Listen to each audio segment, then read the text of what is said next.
अमित जानी ने सबसे पहले प्रहार किया था बहन जी की मूर्ति को तोड़ने का काम किया। वो अमित जानी जब निकल करके आई उनकी बैकग्राउंड सामने, तो वो शिवपाल जी के करीब ही निकल करके आए और शिवपाल जी के बारे में ये कहा जाता था कि समाजवादी पार्टी में जो गुंडे पालने का काम कर रखा है वो सारा ठेका माननीय मुलायम सिंह यादव जी ने शिवपाल जी को दे रखा है। अब एक जो बड़ी बात थी ये थी कि चलो भाई, अब आपके ही यशवीर धोबी एससी कम्युनिटी के, तुमने एससी के हित का जो प्रमोशन का जो बिल था, आरक्षण में प्रमोशन का, उस बिल को आपने एक एससी से ही जो है फटवा दिया संसद के अंदर। इसके अलावा आपने क्या किया, प्रमोशन जो रिजर्वेशन प्रमोशन जो था उनको डिमोट आपने किया। 1.5 लाख से ज्यादा अफसर अधिकारी डिमोट हो गए। जहां पहले वो अफसर अधिकारी बड़े थे वो अब छोटे हो गए।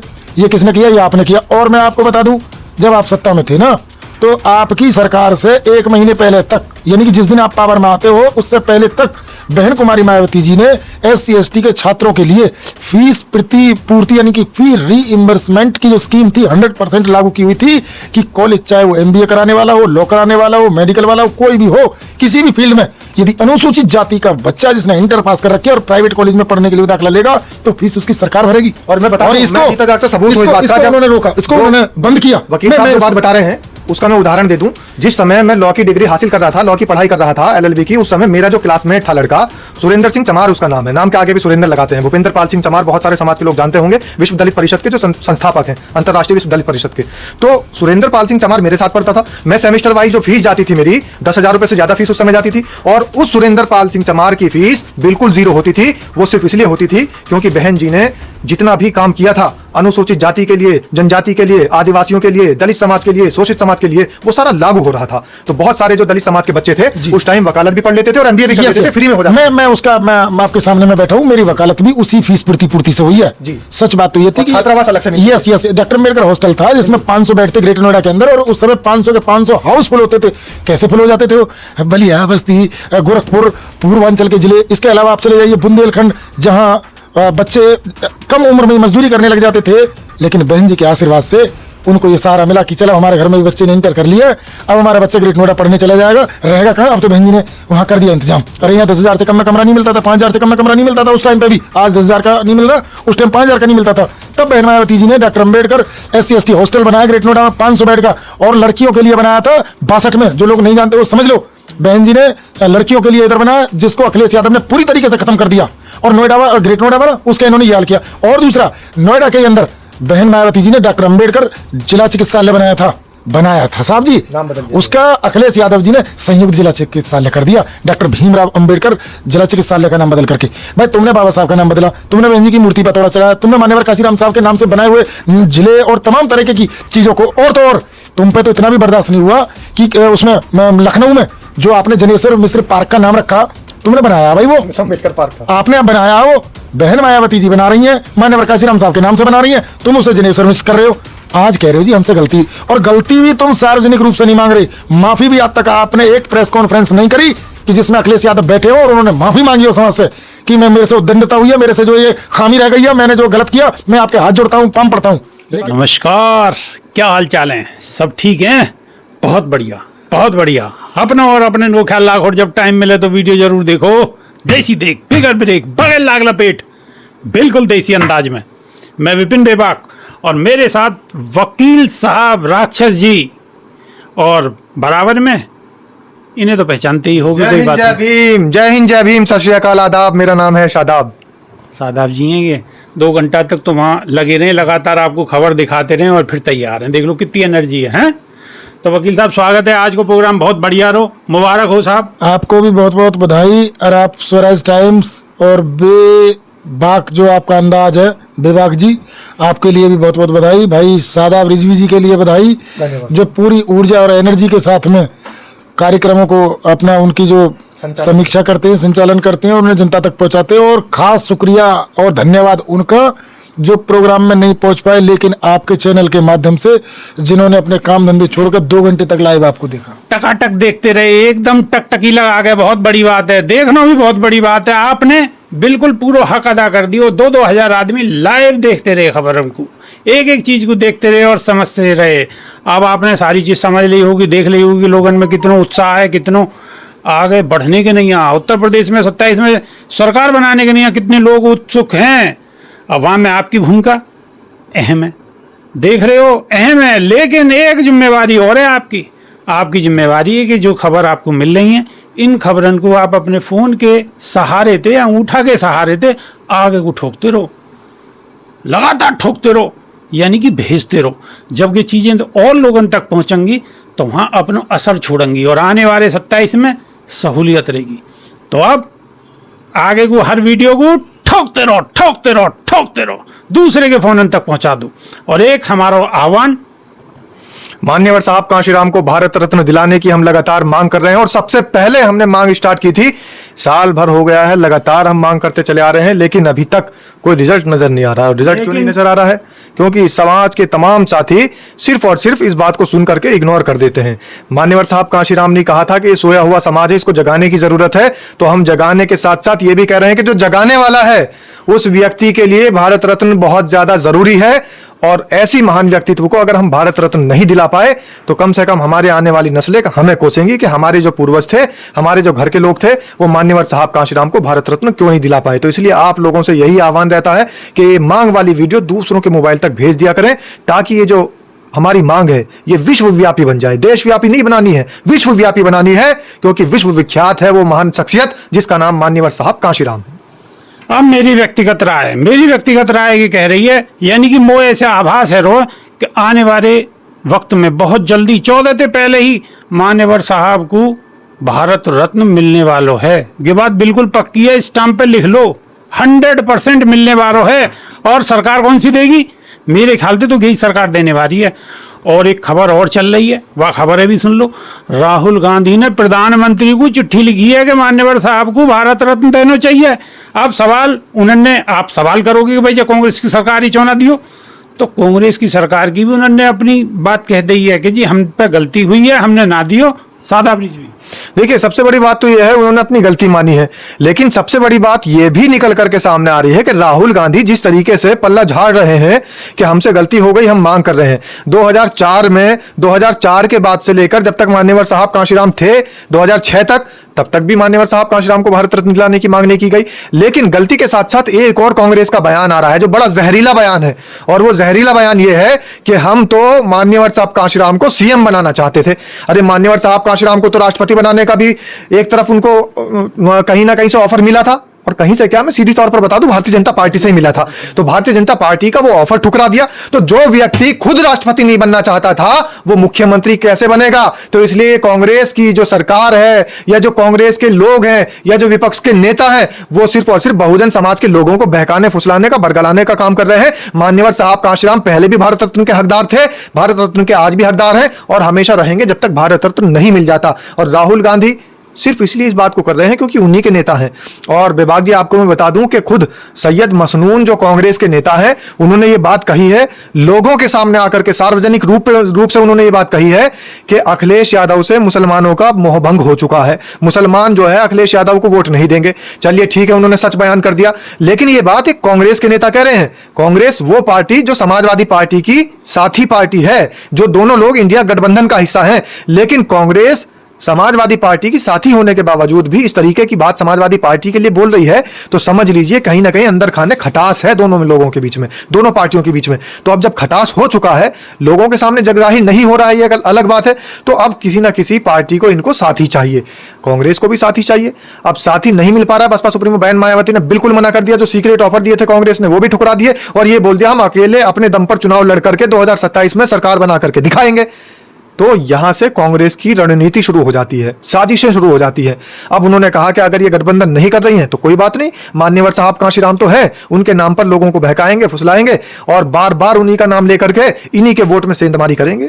नहीं कर रही गठबंधन, कोई बात नहीं, खेल खराब करने का काम करेंगे। ये सब कुछ चल रहा है। वकील साहब, राहुल गांधी ने भारत रत्न करने की चिट्ठी लिख दी है, मांग कर दी है प्रधानमंत्री थे।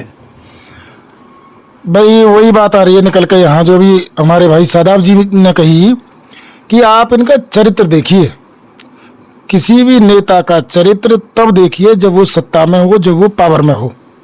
जब माननीय अखिलेश यादव जी उत्तर प्रदेश में मुख्यमंत्री थे, उनका तब का करैक्टर देखिए और उनका आज का करैक्टर देखिए। जब अखिलेश यादव सत्ता में होते हैं तब वो क्या कर रहे होते हैं, तब वो सहारनपुर के मान्यवर काशीराम साहब मेडिकल कॉलेज का नाम बदल के किसी मुस्लिम संत के नाम पे उसका नामकरण कर रहे होते हैं, बदल रहे होते हैं। वो मान्यवर काशीराम साहब के नाम पे बनाए गए जिले नाम बदल के नहीं, बहन जी ने पहले जिला बनाया, फिर उसका नाम मान्यवर काशीराम नगर रखा, उसका नाम उन्होंने बदलने का काम किया और उसे कासगंज इन्होंने किया।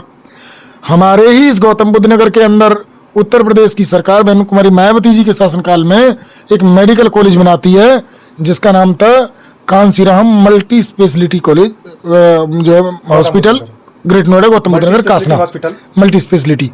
अब उस मान्यवर साहब के नाम को बदल करके उसको ये करते हैं जिम्स, उसका भी नाम इन्होंने बदल दिया। ये तो रही नाम बदलने की परंपरा। बहन जी की मूर्ति पर अखिलेश यादव जी के मुख्यमंत्री बनने के एक ही महीने के अंदर अंदर समाजवादी पार्टी के गुंडों ने पहला हथौड़ा चलाया था। इन्हीं के अच्छे संबंध है अमित जानी के साथ। अमित जानी जिस व्यक्ति ने अमित जानी ने सबसे पहले प्रहार किया था बहन जी की मूर्ति को तोड़ने का काम किया, वो अमित जानी जब निकल करके आई उनकी बैकग्राउंड सामने तो वो शिवपाल जी के करीबी निकल करके आए और शिवपाल जी के तो बारे में ये कहा जाता था कि समाजवादी पार्टी में जो गुंडे पालने का काम कर रखा है वो सारा ठेका माननीय मुलायम सिंह यादव जी ने शिवपाल जी को दे रखा है। अब एक जो बड़ी बात थी ये थी कि चलो भाई अब आपके ही यशवीर धोबी एससी कम्युनिटी के, तुमने एससी के हित का जो प्रमोशन का जो बिल था आरक्षण में प्रमोशन का, उस बिल को आपने एक एससी से ही जो है फटवा दिया संसद के अंदर। इसके अलावा आपने क्या किया, प्रमोशन जो रिजर्वेशन प्रमोशन जो था उनको डिमोट आपने किया। 1.5 लाख से ज्यादा अफसर अधिकारी डिमोट हो गए, जहां पहले वो अफसर अधिकारी बड़े थे वो अब छोटे हो गए।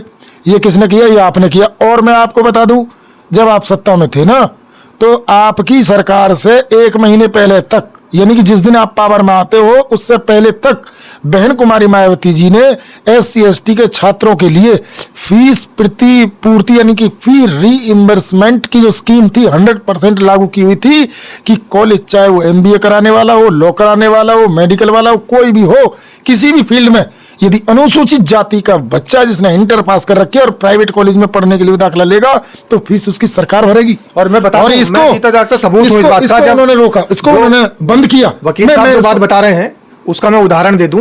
जिस समय मैं लॉ की डिग्री हासिल कर रहा था, लॉ की पढ़ाई कर रहा था LLB की, उस समय मेरा जो क्लासमेट था लड़का सुरेंद्र सिंह चमार उसका नाम है, नाम के आगे भी सुरेंद्र लगाते हैं। भूपेंद्र पाल सिंह चमार बहुत सारे समाज के लोग जानते होंगे, विश्व दलित परिषद के जो संस्थापक हैं, अंतरराष्ट्रीय विश्व दलित परिषद के। तो सुरेंद्र पाल सिंह चमार मेरे साथ पढ़ता था। मैं सेमेस्टर वाइज जो फीस जाती थी मेरी 10,000 रुपए से ज्यादा फीस उस समय जाती थी, और उस सुरेंद्र पाल सिंह चमार की फीस बिल्कुल जीरो होती थी। वो सिर्फ इसलिए होती थी क्योंकि बहन जी ने जितना भी काम किया था अनुसूचित जाति के लिए, जनजाति के लिए, आदिवासियों के लिए, दलित समाज के लिए, शोषित समाज के लिए, वो सारा लागू हो रहा था। तो बहुत सारे जो दलित समाज के बच्चे थे उस टाइम वकालत भी पढ़ लेते थे और MBA भी कर लेते थे, फ्री में हो जाता। मैं आपके सामने में बैठा हूं, मेरी वकालत भी उसी फीस प्रतिपूर्ति से हुई है जी। सच बात तो ये थी कि छात्रावास अलग से यस डॉक्टर अम्बेडकर हॉस्टल था जिसमें 500 बेड थे ग्रेटर नोएडा के अंदर, और उस समय 500 के 500 हाउस फुल होते थे। कैसे फुल हो जाते थे वो, बलिया, बस्ती, गोरखपुर, पूर्वांचल के जिले, इसके अलावा आप चले जाइए बुंदेलखंड जहां बच्चे कम उम्र में मजदूरी करने लग जाते थे, लेकिन बहन जी के आशीर्वाद से उनको ये सहारा मिला कि चलो हमारे घर में भी बच्चे ने इंटर कर लिया, अब हमारा बच्चा ग्रेट नोएडा पढ़ने चला जाएगा, रहेगा कहाँ। अब तो बहन जी ने वहां कर दिया इंतजाम। अरे यहाँ 10,000 से कम में कमरा नहीं मिलता था, 5,000 से कम में कमरा नहीं मिलता था उस टाइम पे भी। आज 10,000 का नहीं मिल रहा, उस टाइम 5,000 का नहीं मिलता था। तब बहन मायावती जी ने doctor Ambedkar SC ST hostel बनाया ग्रेट नोएडा में 500 बेड का, और लड़कियों के लिए बनाया था 62 में। जो लोग नहीं जानते वो समझ लो, बहन जी ने लड़कियों के लिए इधर बनाया जिसको अखिलेश यादव ने पूरी तरीके से खत्म कर दिया, और नोएडा ग्रेट नोएडा बना उसका इन्होंने ये हाल किया। और दूसरा, नोएडा के अंदर बहन मायावती जी ने डॉक्टर अम्बेडकर जिला चिकित्सालय बनाया था साहब जी, नाम बदल दिया। उसका अखिलेश यादव जी ने संयुक्त जिला चिकित्सालय कर दिया, डॉक्टर भीमराव अंबेडकर जिला चिकित्सालय का नाम बदल करके। भाई तुमने बाबा साहब का नाम बदला, तुमने बहन जी की मूर्ति पर हथौड़ा चलाया, तुमने मान्यवर काशीराम साहब के नाम से बनाए हुए जिले और तमाम तरह की चीजों को, और तो और तुम पे तो इतना भी बर्दाश्त नहीं हुआ कि उसमें लखनऊ में जो आपने जनेश्वर मिश्र पार्क का नाम रखा, तुमने बनाया भाई, वो अम्बेडकर पार्क था, आपने बनाया। वो बहन मायावती जी बना रही हैं, मान्यवर काशीराम साहब के नाम से बना रही हैं, तुम उसे जनेश्वर मिश्र कर रहे हो।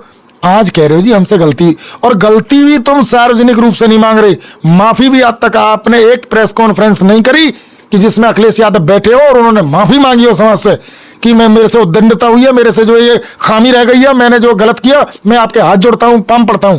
लेकिन याद रखो, मैं जो इनके बताया चीज कि नाम बदला मेडिकल कॉलेज का, मुसलमान के किसी एक धर्मगुरु के नाम पर नाम रख दिया, तो बहुत सारे मुसलमान लोग सोचेंगे कि भाई ये तो काम ठीक किया अखिलेश यादव ने। लेकिन मैं आपकी जानकारी के लिए बता दूं कि जो ख्वाजा गरीब नवाज मेडिकल कॉलेज उन्होंने नाम रखा था, अगर उन्हें इतना ही प्यार है सूफी संतों से मुस्लिमों के, तो अलग से मेडिकल कॉलेज बना देते। ये भी तो बहुजन समाज के महापुरुष हैं। मान्यवर साहब कांशीराम के नाम पर जो मेडिकल कॉलेज चल रहे थे, या जो यूनिवर्सिटी चल रही थी, या महात्मा गौतम बुद्ध के नाम से जो इंस्टीट्यूशन चल रहे थे, अगर आपको मुसलमानों को कोई तोहफा देना था तो दूसरों की जमीन छीन करके, दूसरों के नाम छीन करके, उनका नाम बदल करके मुसलमानों के बीच में वाहवाही लूटना, यह कौन सा अच्छा काम था? तो इसलिए अगर आपको मुस्लिम प्रेम था और मुस्लिम धर्म गुरुओं से या मुस्लिम सूफी संतों से प्रेम था, तो ख्वाजा गरीब नवाज के नाम से एक यूनिवर्सिटी अलग से बनाते। इसमें आपको देखना यह होगा कि भाई आपका शासन काल भी 4-5 बार रहा, एक बार नहीं रहे आप। आपके पापा जी 3-4 बार मुख्यमंत्री रहे, आप भी मुख्यमंत्री रहे 5 साल के लिए।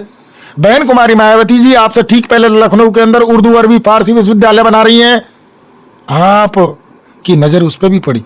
बिल्कुल, आपने कुछ छोड़ा? आपने दलित अस्मिता को जितना लूटा, जितना कूटा, डिमोशन अधिकारियों के किए, सबसे ज्यादा आपके इस शासन काल में दलितों की पीठ पे भी और दलितों के पेट पे भी लात मारी गई। अखिलेश जी, आप 2024 की जो हवा थी ना, वो हवाई हो गई आज। आप सोचते थे कि आप बहका लोगे, लेकिन मैं बेबाक जी आज आपको ये बता रहा हूं, आप मान्यवर काशीराम साहब के नाम पे पीडीए दिवस मना रहे हो।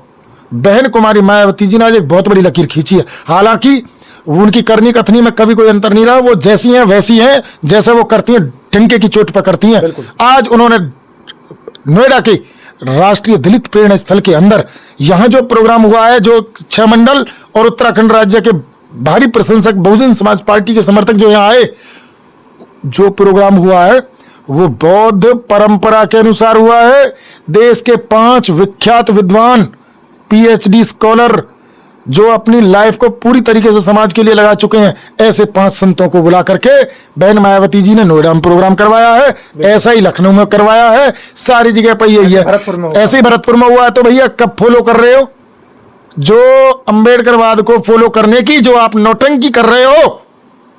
होश में आओ। देखिए, मैं तो एक लाइन में बात को खत्म कर देता हूं कि जिस तरीके से अखिलेश यादव ने पीडीए दिवस का नारा दिया और इन्होंने कहा कि हमने मान्यवर साहब कांशीराम को याद करने के लिए उनकी स्मृति में पीडीए दिवस मनाने का काम किया है, तो आप ये बताइए पीडीए का नारा क्या है? पिछड़ा दलित अल्पसंख्यक। और मान्यवर साहब कांशीराम ने क्या काम किया था? पिछड़ों को, दलितों को, अल्पसंख्यकों को एक करके बहुजन नाम देने का काम किया था। तो एक तरफ तो आप कह रहे हैं कि मान्यवर साहब कांशीराम की स्मृति में हम ये दिवस मना रहे हैं, और दूसरी तरफ पीडीए नारा देकर के आप सब समाज को तोड़ने का काम कर रहे हैं। जिस समाज को जोड़ने का काम मान्यवर साहब कांशीराम ने किया था, आप उन्हीं का नाम लेकर के उस समाज को तोड़ रहे हो। और 3 अक्षर जो आपने दिए हैं, ये दंश है, ये समाज के ऊपर कोड़ है जो ये 3 अक्षर दिए हैं। ये जो पिछड़ा कहा, दलित कहा, अल्पसंख्यक कहा, इसी के लिए तो मुहिम चलाई थी मान्यवर साहब कांशीराम ने। इसी की तो लड़ाई लड़ी थी कि ये जो बिखरा हुआ समाज है, इसे एकजुट करना होगा और इस बिखराव को खत्म करते हुए, गैर बराबरी को खत्म करते हुए समाज के अंदर समतामूलक शासन लाना होगा। इसी के लिए मान्यवर साहब कांशीराम ने अपना पूरा जीवन लगा दिया और उसी को आप खत्म कर रहे हैं। बेबाक जी, ये तो हो गई इंडिया गठबंधन के एक महत्वपूर्ण अलायंस की जो स्थिति है। अब दूसरे की आ जाओ जी, वो भी अपनी हरकतों से बाज नहीं आ रहे। भारतीय जनता पार्टी ने उनको पप्पू पप्पू कह करके तीसरी बार सरकार बना ली है। बिल्कुल, कांग्रेस बाज नहीं आ रही, खोटे सिक्के को चलाने के लिए हर बार उसी को आगे कर देती है। मैं बात कर रहा हूं किनकी? मैं जननायक राहुल गांधी की। नाम से पहले लिख दिया जननायक। अरे नायक थे मान्यवर साहब काशीराम, जिनके लिए तुम्हारे ओछे शब्द आए अभी निकल करके 4 दिन पहले। आपको यह होश होना चाहिए कि तुम्हारे फादर कभी जो है दिल्ली सल्तनत के जो खैर ख्वाजा हुआ करते थे, कभी वो वहां के जो है पुश्तैनी पॉलिटिशियन हुआ करते थे। तुम्हारे नाना परनाना से चली आई विरासत को किसी ने तोड़ने का, चटकाने का काम किया, तो वो नाम था मान्यवर काशीराम साहब। उन्होंने कहा था कि मैं इस दिल्ली के मुगल को रोड मास्टर बना दूंगा। ये उनकी वीडियो देखी जा सकती है मान्यवर काशीराम साहब की। आप उनको मुख्यमंत्री बनाओगे? और सुनो, तुम्हारी उस सल्तनत को ढाने के बाद आपको पानी भी उन्हीं मान्यवर काशीराम साहब ने दिया। कैसे दिया सुन लो। भले ही वो सरसैया पर पड़े हुए थे, 2003 में उनको पैरालिसिस अटैक आया था, लेकिन उसके बाद जब 2004 में कोई भी केंद्र में पूर्ण बहुमत की सरकार, मेजोरिटी किसी को नहीं आई, हंग असेंबली थी, तब बहुजन समाज पार्टी के 23 सांसदों ने मान्यवर कांसीराम साहब के इशारे पे सहयोग करने तुम्हारी का सरकार बनवाने का काम किया था। तुम मुख्यमंत्री बनाओगे? अरे तुम्हारे मनमोहन सिंह को 2004 में प्रधानमंत्री तो कांशीराम जी बना करके गए। 2004 में उनको पीएम बहुजन समाज पार्टी के सांसदों ने बिल्कुल जो उनको समर्थन दे करके, कैसा समर्थन, बदले में तुमसे कुछ लिया? कोई मंत्रालय लिया? सरकार में शामिल हुए? नहीं, बाहर से समर्थन दे करके पूरे 5 साल तुम्हारी सरकार चलवाई। दूसरा, अगले 5 साल की सुन लो, 2009 में फिर नंबर आया, आपकी सरकार को बहुजन समाज पार्टी ने फिर से समर्थन दिया, तुम्हारी सरकार को दोबारा से पीएम बनवाया। और सुनो, केवल केंद्र में नहीं बल्कि कई राज्यों में भी बहुजन समाज पार्टी ने, आपके राजस्थान में, मध्य प्रदेश में, बिल्कुल, पंजाब में, हिमाचल में बहुजन समाज पार्टी जो कि मान्यवर कांसीराम साहब की बनी बनाई पार्टी है, उसने तुमको तोड़ा भी, उसने तुमको बनाया भी। तुम्हारी औकात क्या है भाई? क्या औकात है तुम्हारी? तुम मान्यवर कांसीराम साहब को मुख्यमंत्री बनाने की, वो कहते थे जी राजीव गांधी जी कि हम इनको मुख्यमंत्री, अरे मुख्यमंत्री तो बहन मायावती जी चुटकियों में बना दी।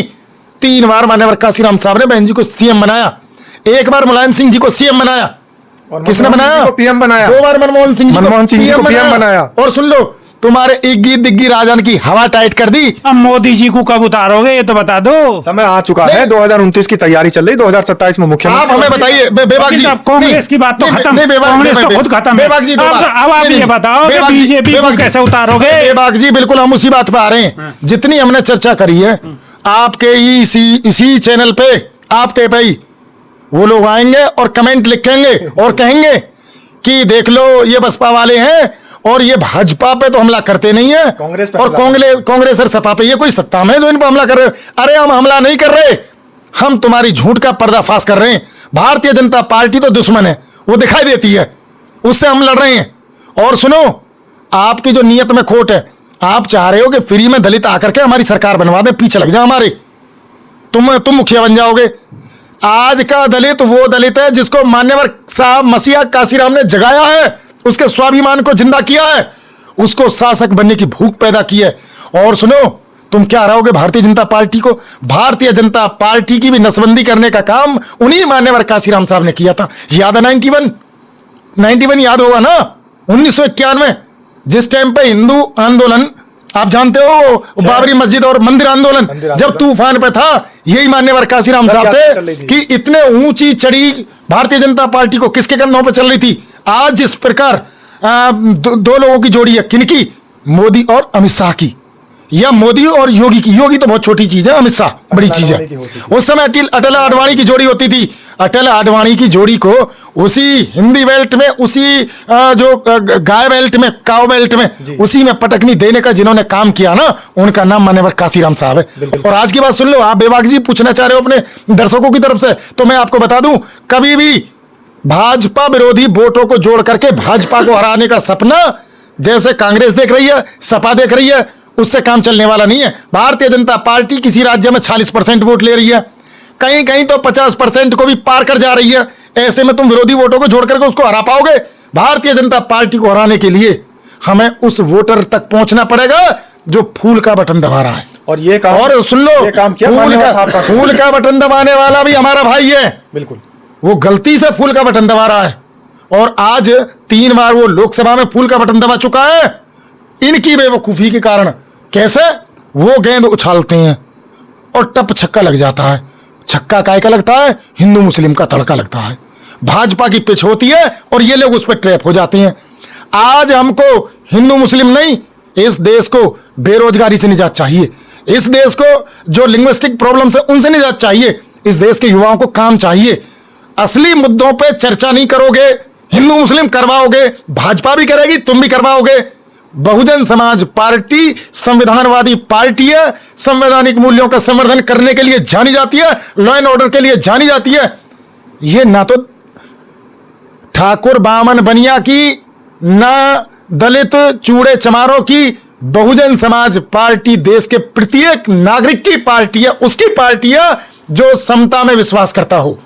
ये उस प्रत्येक व्यक्ति की, मैं कह रहा हूं आज सबसे ज्यादा ब्राह्मण लोग बहुजन समाज पार्टी को लाइक कर रहे हैं, उनके हैंडल चेक कर लो। बिल्कुल, उत्तर प्रदेश के अंदर मैं आपको रोकते हुए मैं ये बात कहूंगा कि आप जाइए उनके बीच में, उनके मोहल्ले में जाइए। वो जानते हैं कि उनको अगर भाजपा इतना ठग पाई तो उसका कारण है समाजवादी पार्टी का डर और कांग्रेस की बेवकूफी। लेकिन आज इनका तो हमने एक्सपोजर किया है, और भारतीय जनता पार्टी के लिए भी बहन जी ने यह मैसेज दे दिया है कि भाई तुमने जितना तुमने लिट्टी चोखा और दूसरे तरह के लोगों को ठगने के ड्रामे किए हैं, अब उनकी जरूरत नहीं है। आज आप देखिए, लोग गैस की लाइन में लगे हुए हैं, अब से पहले नोटबंदी के लिए बैंकों की लाइन में लगे हुए थे, उससे पहले राशन की लाइन में लगे हुए थे। भारतीय जनता पार्टी की सरकार किसी भी राज्य में हो या केंद्र में हो, वो जनता को लाइन में लगाने का काम कर रही है। बेरोजगारी की लाइन देखिए, इसी नोएडा के अंदर अब रफ्तार पकड़ रही है। यहां से लोग गांव गांव वापस जा रहे हैं। पता है गैस का रेट क्या है? आप कहां जाओगे? सिलेंडर की कीमत कहां पहुंच रही है? और सिलेंडर तो छोड़ दो, 1 किलो गैस लेने के लिए जाओगे ना। लेकिन वकील साहब, लोग तो कह रहे हैं कि 5,000 का सिलेंडर भी ले लेंगे, 500 रुपए लीटर तेल भी ले लेंगे, लेकिन हमें मोदी चाहिए, मोदी चाहिए। आपसे पूछ रहे ये कह कौन रहा है? क्या तुम्हारे इसी सेक्टर में जो महिलाएं झाड़ू लगाने आ रही हैं, जो महिलाएं खाना बनाने आ रही हैं, जो चौकीदारी करने के लिए लोग आ रहे हैं, वो कह देंगे इस बात को? बताओ जरा, बिल्कुल आप बताओ। अगर आपको गैस खरीदनी पड़ रही हो, 400 रुपए किलो खरीद लोगे? 500 रुपए खरीद लोगे? अरे ये त्रस्त हो गए हैं लोग, त्राईमाम कर रहे हैं। एक नेता बची है केवल, जिनका नाम है बहन कुमारी मायावती जी। और वो क्यों? उनके पीछे उनका अपना समाज है, उनके पीछे तमाम वर्गों के शोषित पीड़ित गरीब लोग उनके पीछे खड़े हैं। और उनके पीछे क्या है? उनके पीछे बाबा साहब डॉक्टर अंबेडकर का संविधान, उनके पीछे मान्यवर काशीराम साहब की लेगेसी है।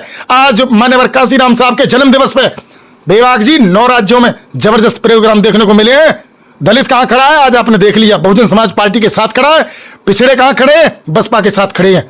और सर्व समाज के लोग भाईचारा पैदा करके आपको महंगाई से निजात दिलाएंगे, गरीबी से निजात दिलाएंगे, और भाजपा के कुशासन का भी अंत होगा। बिल्कुल, भाजपा के कुशासन को अंत होगा। वकील साहब ने बिल्कुल स्पष्ट कह दिया। वकील साहब की बात आपको कैसी लगी है? शादाब रिजवी की बात कैसी लगी है?